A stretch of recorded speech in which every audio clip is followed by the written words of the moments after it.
This is the Bandai DX display stand. The support boom in the front, I have found it to be pretty unnecessary, all things considered. So we're going to take that off right away in the beginning. The front extension can be popped out and then placed in different areas depending on what your desires are. The toy comes with a series of connector pieces for the VF27 and the VF25. The VF27 pieces look like this. They've got a square opening in the front. I'll demonstrate on the VF25 toy how that works. On the VF27 you would put this peg into that connector. It fits super tight and it's actually kind of scary to remove them after you get them in place. For the VF25 toys you get the more traditional pieces you're used to from the stand that came with that toy, and then it kind of just slides in like this and locks in like that. So let's put it on the display stand here. So here we go. The boom has a little peg in the front. Goes right into that connector piece like that.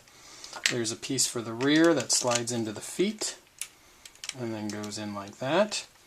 Now, this is actually a good enough connection where you could turn the toy upside down. Am I a little scared right now? A little bit, I'm not going to lie. Let's turn it back right side up and put it in its home. Alright, so you slide the boom into place like that. You connect this little support arm. And try to get the whole thing in frame. And there you have it. That is your displayed fighter mode. But that's not very exciting just like that, is it? And you can connect the gun. I should just note that I'm not doing that right now, but it's possible. Alright, so slide this boom out. We'll adjust this down. Let's say we want a little forward angle. Again, you connect the little boom. Now it's not going to be in frame at all. Let's tilt her back a little bit. There you go. I am displaying my toy in fighter mode. That's pretty much all there is to it. So without further ado, let's move on to a gerwalk mode presentation. The toughest challenge I could think to throw at the Bandai DX display stand would be a Bandai DX VF25S Armored Ozma toy in gerwalk mode. So that's exactly what I've done here. As you can see, the display stand's handling it, but it's not solving all the problems that the Bandai DX VF25 toys have with gerwalk mode. There's still a slight change in elevation going on here. It's not a one firm piece going back. The weight of the armored legs is causing the hips to rotate. So what it looks more like is half fighter mode with Batroid legs, which isn't quite what gerwalk is supposed to be.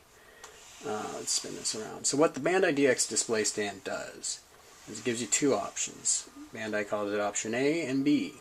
Option A is a lower setting, you get less of an angle, and it lets you bring the legs back. So for like this armored toy, you could use the support pieces that came with that toy to hold the hips in place.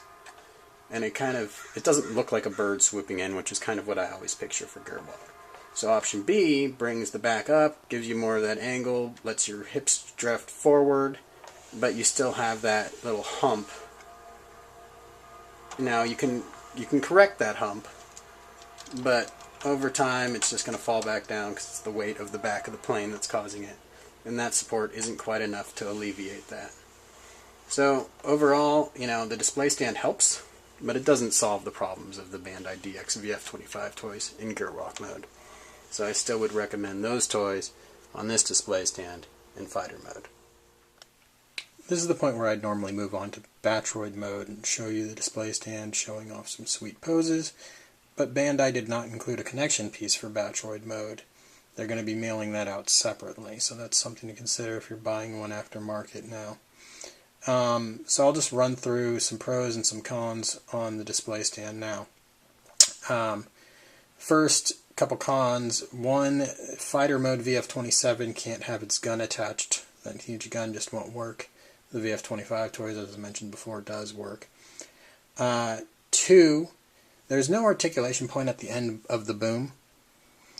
So if you wanted to have a few different display stands with fighters at different levels, but all at the same angle, you couldn't really do it.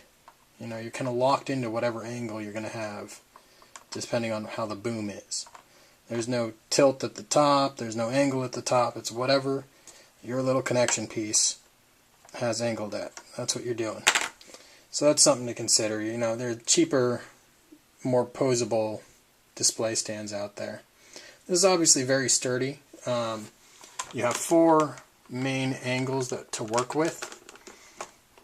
And those are, so here's your horizontal, angle 1, angle 2, and then the vertical angle 4. That's what you're dealing with. All of them can be supported by this connecting boom here. It's definitely sturdy, no doubt about that. So, let you make your decision for yourself. You can see more pictures at anymoon.com of some poses that I preferred. And again, I'll go back over the strengths and the weaknesses. Thank you.